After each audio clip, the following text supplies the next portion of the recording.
नमस्कारम, अभिवादन स्वीकार कीजिए टीम ओमेगा के सभी सदस्यगणों का। मैं शिवम संजय पांडे और स्वागत है आप सभी का ओमेगा कैरियर इंस्टीट्यूट के इस डिजिटल प्लेटफॉर्म पर। प्रिय साथियों, आप नीट 2024 की तैयारी कर रहे हैं, यानी कि आप नीट 2024 के एग्ज़ाम को क्रैक करना चाहते हैं। आप एक अच्छा डॉक्टर बनना चाहते हैं और एक अच्छे डॉक्टर के रूप में आप भारत भूमि की सेवा करना चाहते हैं, यानी कि आप एक सफ़ेद कोट पहनना चाहते हैं, नीट 2024 के एग्ज़ाम को क्रैक करना चाहते हैं। साथियों, हम आशा करते हैं कि आप अपनी जो आपका लक्ष्य है उसके अनुरूप तैयारी कर रहे होंगे, आपकी पढ़ाई अच्छी चल रही होगी, आप अपनी पढ़ाई को, अपनी तैयारी को पूरी ईमानदारी से कर रहे होंगे और निश्चित रूप से निसंदेह एक दिन आपको आपकी तैयारी के अनुरूप सफलता मिलेगी, आप अपने लक्ष्य तक पहुंच पाएंगे। पर साथियों, आपके इस तैयारी में अलग अलग तरह की हमेशा एक प्रॉब्लम्स आती रहती हैं। कुछ आपकी पर्सनल प्रॉब्लम होती हैं, कुछ ऐसी प्रॉब्लम्स होती हैं जो बहुत सारे साथियों की होती है, यानी कि वो कॉमन प्रॉब्लम्स होती हैं। तो ऐसी तैयारियां जब आप किसी बड़े लक्ष्य के लिए काम करते हैं तो छोटे छोटे उतार चढ़ाव हर जगह आते हैं। तो आज ऐसी एक प्रॉब्लम्स पे जो हर बहुत सारे ज़्यादातर साथियों की प्रॉब्लम्स है, सभी की कॉमन प्रॉब्लम है, उस पर हम बात करेंगे। तो देखिए, हमारे पीछे बैकग्राउंड में लिखा हुआ है साथियों, अपनी तैयारी को जोड़ें अपने लक्ष्य से, कंप्लीट योर बैकलॉग। आज के वीडियो में साथियों हम आपको बताएंगे कि आखिर बैकलॉग क्या है, बैकलॉग कैसे बनते हैं और बैकलॉग को कैसे कंप्लीट किया जाए। आप कैसे बैकलॉग को कंप्लीट करें और अपने टारगेट को, जो आपका टारगेट है नीट 2024 एग्ज़ाम, उसको क्रैक करें। जो आपकी तैयारी हो, जो आपकी तैयारी में प्रॉब्लम्स आ रहे हैं, बैकलॉग, इसको कैसे कंप्लीट करें और अपने टारगेट से खुद को जोड़ पाएँ। तो इस वीडियो में हम उसी के बारे में बात करेंगे साथियों। तो सबसे पहले हम स्टार्ट करते हैं। आप ज़्यादातर लोगों की बड़ी जो समस्या आती है वो ये होती है कि हम अपना रूटीन फिक्स नहीं कर पाते। रूटीन फिक्स न करने पाने का मतलब ये है कि हमारी उठने की टाइमिंग फिक्स नहीं है, और हमारी सबसे बड़ी समस्या है कि हमारी सोने की भी टाइमिंग फिक्स नहीं है। हमारी उठने की टाइमिंग तो फिक्स नहीं है, बट हमारी सोने की भी टाइमिंग फिक्स नहीं है कि हम कितने बजे सोते हैं और कितने बजे उठते हैं। हर बच्चे की ज़्यादातर प्रॉब्लम ये है कि उसको यही नहीं पता है कि उसको कब सोना चाहिए और कब उठना चाहिए। तो सबसे पहले देखिए, आपको मिनिमम आपको जो है 10 बजे तक आपको बिस्तर पर पहुंच जाना चाहिए। 10 बजे आप बिस्तर पर पहुंच जाएं।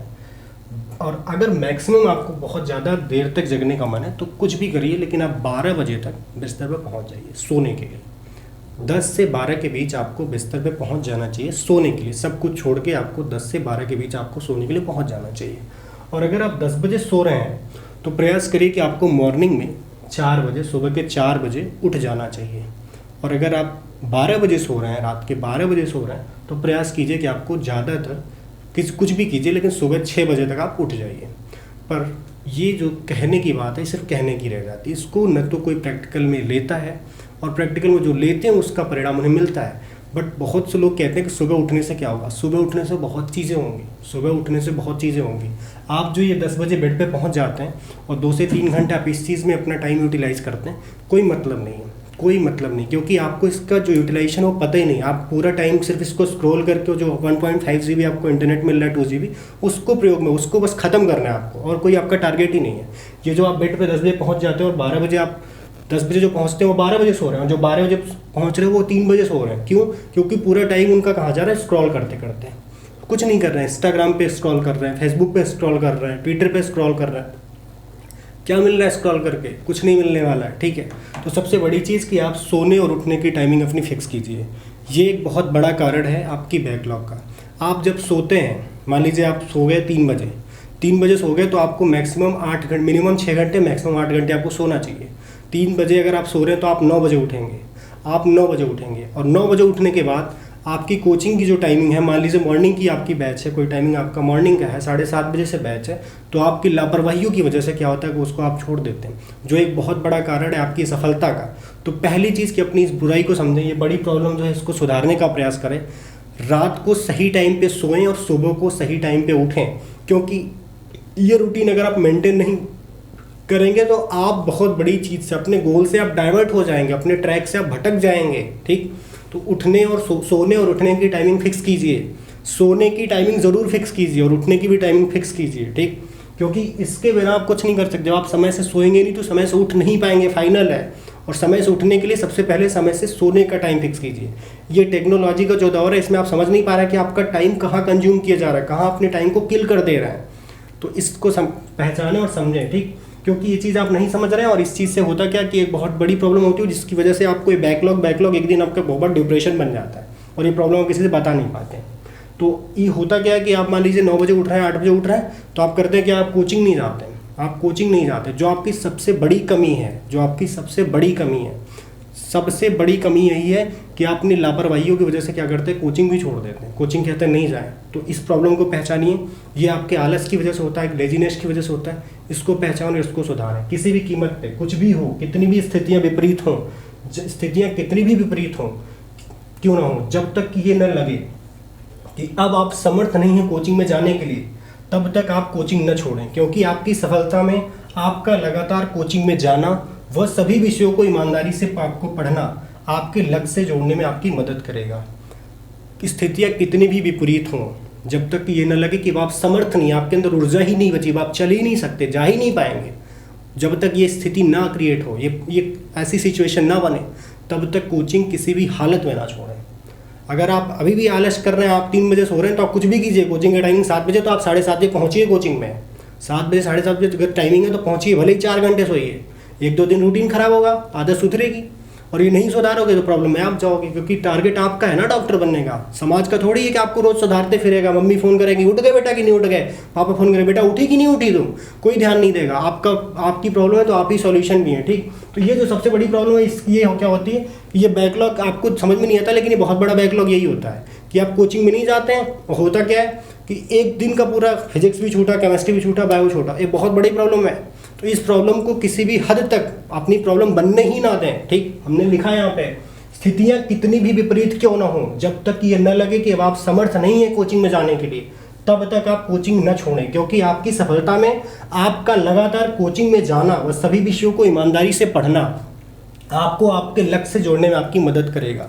भाई कोचिंग में आपने एडमिशन लिया है, आप कोचिंग में पढ़ रहे हैं, तो किस लिए पढ़ रहे हैं? नीट 2024 को क्रैक करने के लिए, डॉक्टर बनने के लिए। जब आप कोचिंग में पढ़ेंगे नहीं तो फिर आपके पास कंटेंट ही क्या रह जाएगा।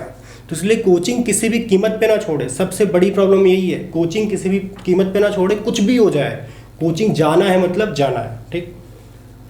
अब कोचिंग जाने के बाद आपकी जो बड़ी प्रॉब्लम आती है कि एक होता है सेल्फ स्टडी का टाइमिंग। सेल्फ स्टडी की एक टाइमिंग होती है कि आपको कोचिंग जाने के बाद आपको घर पे भी पढ़ना होता है। उसमें आप क्या करते हैं, आपका मैंने उस तरीके से एक टाइम डिजाइन किया, ध्यान से देखिए। यहाँ पे देखिए टोटल 24 आवर की टाइमिंग लिखी गई है, 24 आवर, जिसमें हमने 6 घंटे आपको कोचिंग की टाइम दी, क्लासरूम की टाइमिंग। 6 घंटे आपकी मैक्सिमम कोचिंग की टाइमिंग होती है, 6 घंटे से ज़्यादा नहीं होती। 6 घंटे आप कोचिंग में पढ़िए। 6 घंटे कोचिंग में पढ़ लेने के बाद हमने 6 घंटे आपको दिए हैं सेल्फ स्टडी और इंटरटेनमेंट के लिए। सेल्फ स्टडी भी आप उसमें करिए और इंटरटेनमेंट भी करिए, ठीक। 5 घंटे आप पढ़ाई करिए, 1 घंटे आप इंटरटेनमेंट के लिए निकाल लीजिए। उसी में 4 आवर आपकी अदर एक्टिविटीज़ के लिए हमने निकाला है। 4 घंटे आपकी पर्सनल अदर एक्टिविटी जो भी हो, आप कुछ भी आप इसमें ऐड कर सकते हैं, उसमें आपका कोई बाउंडेशन नहीं, ठीक। 6 घंटे 4 घंटे 6 6 12 4 16, आप 6 6 12 4 16 घंटे आपके हमने यूटिलाइज किए। अब बचे कितने, 8 घंटे। 8 आवर हमने आपकी ईमानदारी से लिख दिए, सिर्फ आपके किस लिए, स्लीपिंग और बेड रेस्ट, सिर्फ सोने के लिए। अब होता क्या है, आप इस काम को तो मान लीजिए ईमानदारी से कर लेते हैं, बहुत ज़्यादातर लोग कर लेते हैं, जो 70% ज़्यादातर ईमानदार लोग हैं वो करते हैं इस काम को, कोचिंग पूरी ईमानदारी से जाते हैं। बट सिर्फ कोचिंग जाने से सिलेक्शन होगा, उसके लिए आपको सेल्फ स्टडी भी करनी पड़ेगी, प्रैक्टिसिंग भी बेहद इंपॉर्टेंट है लर्निंग के बाद।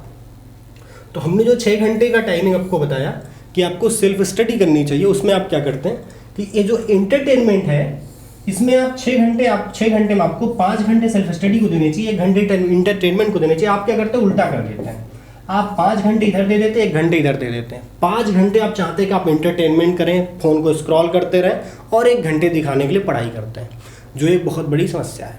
आपने कोई भी चैप्टर पढ़ा, कुछ भी पढ़ा, जब तक कुछ कोचिंग में पढ़ा तब तक तो सारी चीज़ें दिमाग में रहीं, बट जब घर पहुंच गए, आप रूम पे पहुंच गए, हॉस्टल में पहुंच गए, तो उसके बाद जब आप बैग उठा के देखोगे नहीं, पेज पलटोगे नहीं, समझ में ही नहीं आएगा, तो क्या समझ में आएगा भाई, कैसे अपने टारगेट तक पहुंच पाओगे, बताओ। तो ये भी तो एक बहुत बड़ी प्रॉब्लम है, बहुत बड़ा बैकलॉग है, एक बहुत बड़ी चीज़ है जो आपको डिप्रेशन तक ले जा सकती है। आपको समझ में आता है कि नहीं आता, आप इस पर ध्यान नहीं देते। आप 5 ही घंटे दीजिए, 6 घंटे आपने दिए, मात्र 5 घंटे आप रूम पे पढ़ लीजिए, बस 5 घंटे आप दीजिए, मैक्सिमम 5 आवर अगर आप दे रहे हैं तो आप समझ लीजिए आपका सिलेक्शन पक्का है, कोई नहीं रोक सकता आपको। 6 घंटे आप यहाँ ईमानदारी से पढ़िए, 5 घंटे यहाँ पढ़िए, 11 घंटे बहुत है भाई एक डॉक्टर बनने के लिए। इतनी बड़ी चीज़ नहीं जितना तुम समझते हो उसको, बहुत बड़ी है, लेकिन जिस हिसाब से तुम उसको मान के चलते हो, इतनी बड़ी तैयारी, इतना बड़ा संघर्ष नहीं होता। भाई नए नए लड़के आते हैं 12th पास करके और निकाल जाते हैं, ठीक। बाकी मिलने के लिए तुम्हें कोई भी मिल जाएगा यहाँ, ठीक। तो उस हिसाब से तैयारी करें, 6 घंटे पढ़ाई करें कोचिंग में ईमानदारी के साथ, और 4 से 5 घंटे मैक्सिमम 5 आवर आप रूम पे ज़रूर दें, ठीक है। 5 आवर 5 घंटे, और 1 घंटे आप स्क्रॉल भी कर लीजिए, 1 घंटे स्क्रॉलिंग की भी टाइम है। 4 आवर जो अदर एक्टिविटीज उसमें आप कुछ भी कर सकते हैं, चाहे तो इधर भी फ़ोन ही स्क्रॉल करते रहे, उसमें हमें कोई प्रॉब्लम नहीं है। 8 घंटे पूरी तरीके से आपके सोने के लिए, मन लगा के बिंदास सोइए, कुछ नहीं होने वाला। जब तक आप अच्छे सोएंगे नहीं तब तक अच्छा दिमाग ही नहीं फ्रेश रहेगा।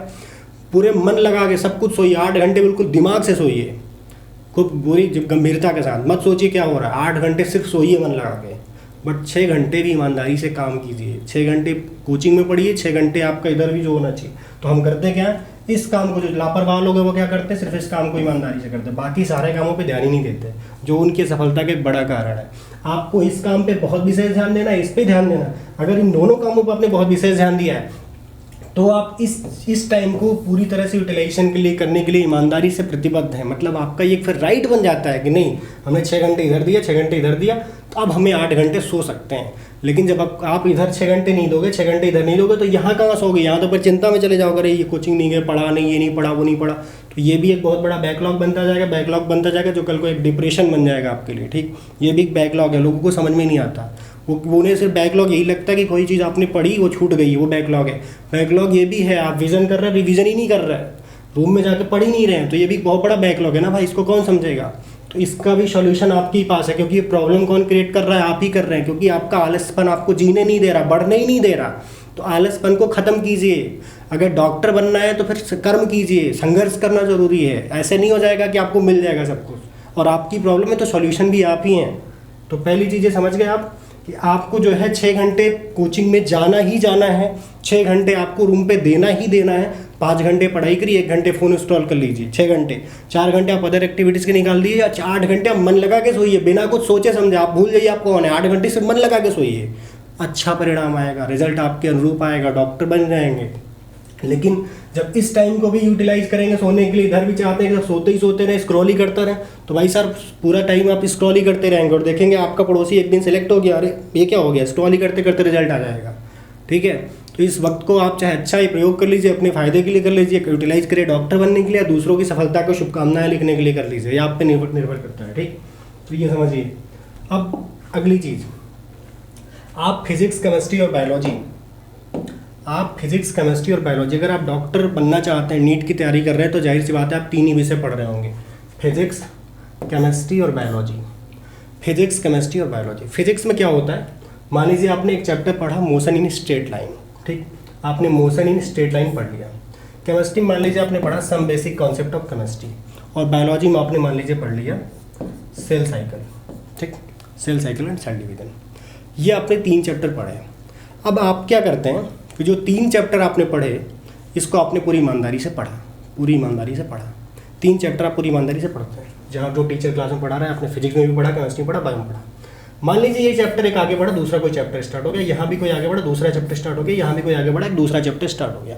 तो आप क्या करते हैं कि फिर इस चैप्टर से आपका कंसंट्रेशन खत्म हो जाता है, आपका मोशन इन स्ट्रेट लाइन से जो आपका कंसंट्रेशन है वो खत्म हो जाता है।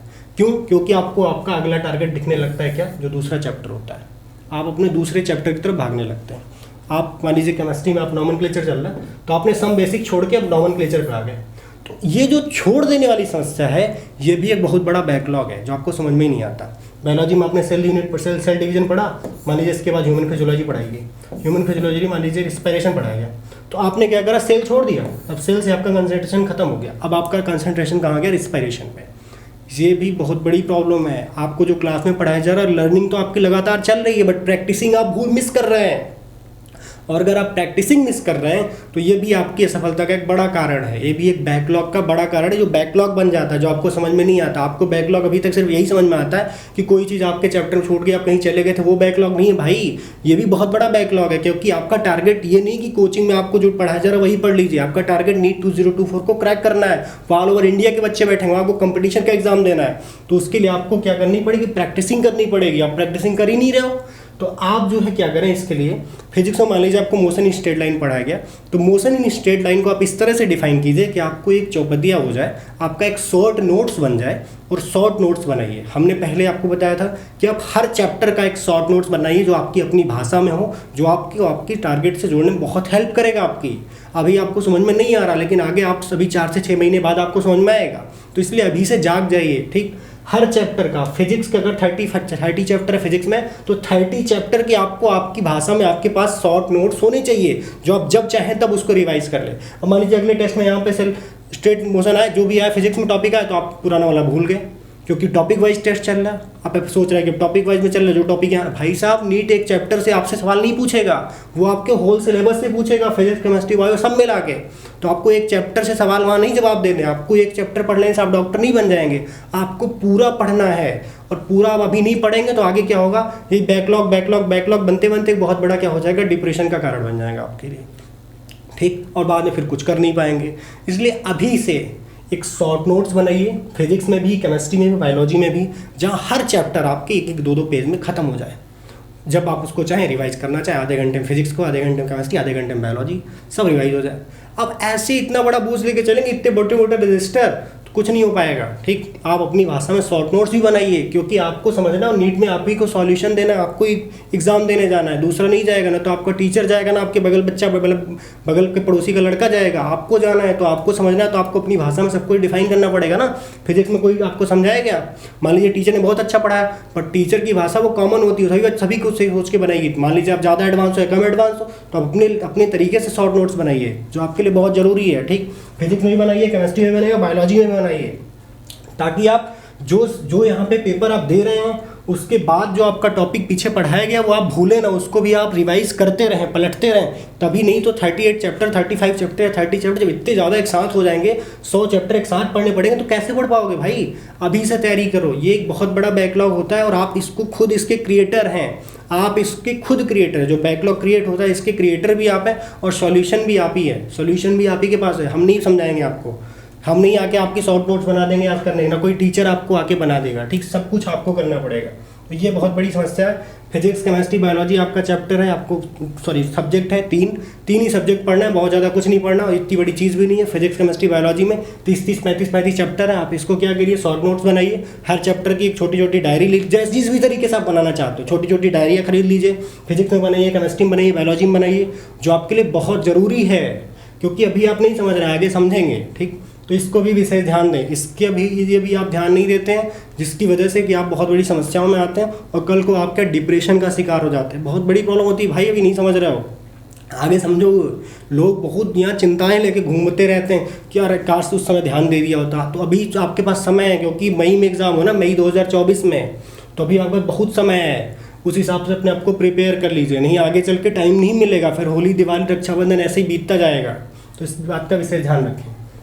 हाँ, कोचिंग में जिन लोगों ने लेट से एडमिशन लिया है, या जिनका लेट से एडमिशन होने की वजह से कोई चैप्टर छूटा हुआ है, कोई टॉपिक छूटा हुआ है, उनके लिए यहाँ पे देखिए हमने लिखा हुआ है, संस्थान में पढ़ रहे हैं, नोट, संस्थान में पढ़ रहे हैं आप सभी साथी जिनका कि कोई विषय कोचिंग में देरी से दाखिला लेने की वजह से छूटा हुआ है, वो घबराए नहीं। ये संस्थान की मौलिक जिम्मेदारी है कि आपको संपूर्ण विषय पढ़ाया जाएगा, जल्दी ही आपकी सुविधानुसार उचित समय निकालकर आपके विषय को पूरा कराया जाएगा।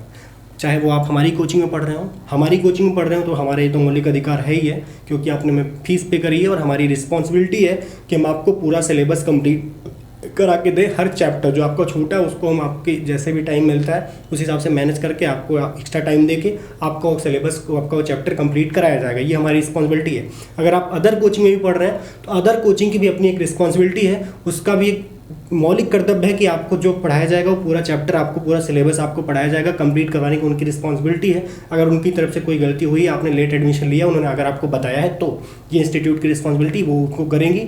ये आपके लिए बड़ी प्रॉब्लम नहीं है, इसको आप कंप्लीट कर लेंगे क्योंकि कोचिंग पढ़ाएगी तो उस हिसाब से आपको टाइमिंग भी दिया जाएगा, उस हिसाब से आप तैयारी करेंगे, ठीक। तो इसके लिए घबराए में नहीं। दूसरी चीज़, अगर आपका कोई विषय लगातार आपसे आपकी लापरवाहियों की वजह से छूट रहा है, अगर आपका कोई विषय लगातार आपसे आपकी लापरवाहियों की वजह से छूट रहा है तो उसे आप सुधारें, क्योंकि डॉक्टर आपको बनना है तो संघर्ष भी आपको ही करना पड़ेगा। उसे कौन सुधारेगा? उसे आप सुधारेंगे, और इसको सुधारने के लिए आपको संघर्ष करना पड़ेगा, क्योंकि डॉक्टर आपको बनना है। आपकी गलतियों को कोई और नहीं सुधारेगा, इसलिए जाग जाइए और अपने लक्ष्य के लिए लड़ना शुरू कर दीजिए। अगर आप, मैं ध्यान से फिर से इसको रिपीट कर रहा हूँ, अगर आपका कोई विषय लगातार आपसे आपकी लापरवाहियों की वजह से छूट रहा है तो उसे आप सुधारें, क्योंकि डॉक्टर आपको बनना है तो संघर्ष भी आपको ही करना पड़ेगा।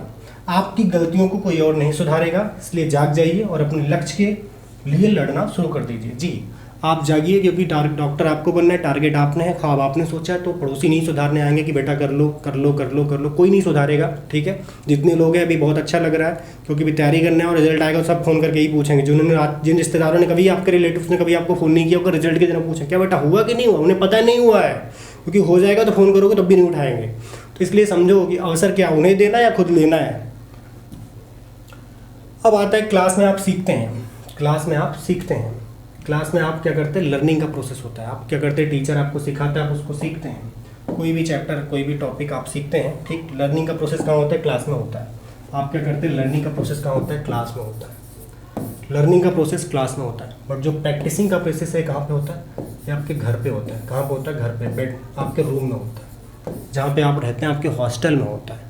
तो प्रैक्टिसिंग का जो प्रोसेस, लर्निंग का जो प्रोसेस है, ये तो आप क्लास में 6 घंटे, मैंने जो ग्राफ बनाया था वही बता रहा हूँ। लर्निंग का जो प्रोसेस है वो 6 घंटे तो आप कर रहे हैं, सीख रहे हैं कोचिंग में, बट जो प्रैक्टिसिंग है घर पे आप जाके नहीं कर रहे हैं, आप पूरा टाइम क्या कर रहे हैं, इसको स्क्रॉल करने में अपना बिता रहे हैं, तो उसमें कुछ होने वाला नहीं है। स्क्रॉल करना बंद कर दीजिए और प्रैक्टिसिंग स्टार्ट कर रही है। प्रैक्टिसिंग के लिए आप क्या करिए, प्रीवियस ईयर के क्वेश्चन सॉल्व करिए, ठीक है। प्रैक्टिसिंग के लिए आप क्या करिए, प्रीवियस ईयर के क्वेश्चन सॉल्व कीजिए, या आप शॉर्ट नोट जो बनाइए उसको रिवाइज कीजिए। आपकी प्रैक्टिसिंग बेहद जरूरी है। इस चीज़ के, ये चीज़ बहुत ज़रूरी है, लेकिन उससे भी ज़्यादा ज़रूरी है आपकी प्रैक्टिसिंग। अगर लगातार प्रैक्टिसिंग होती रहेगी तो लर्निंग तो आपकी लगातार, सीख तो आप लगातार है, कोचिंग तो आप लगातार जा रहे हैं, लेकिन आप जाके घर पे प्रैक्टिस नहीं कर रहे हैं, तो ये भी तो एक बहुत बड़ा बैकलॉग है सर। आपने एक प्रोसेस मिस कर दिया ना। आप क्या कर रहे हैं, आपने लर्निंग करी, उसके बाद प्रैक्टिसिंग आपकी हुई नहीं, डायरेक्ट आपने क्या कर दिया, टेस्टिंग कर दिया। आपने क्या कर दिया, टेस्ट देने चले गए, तो ये फिर कहाँ से आपको आपका टारगेट मिलेगा बताइए।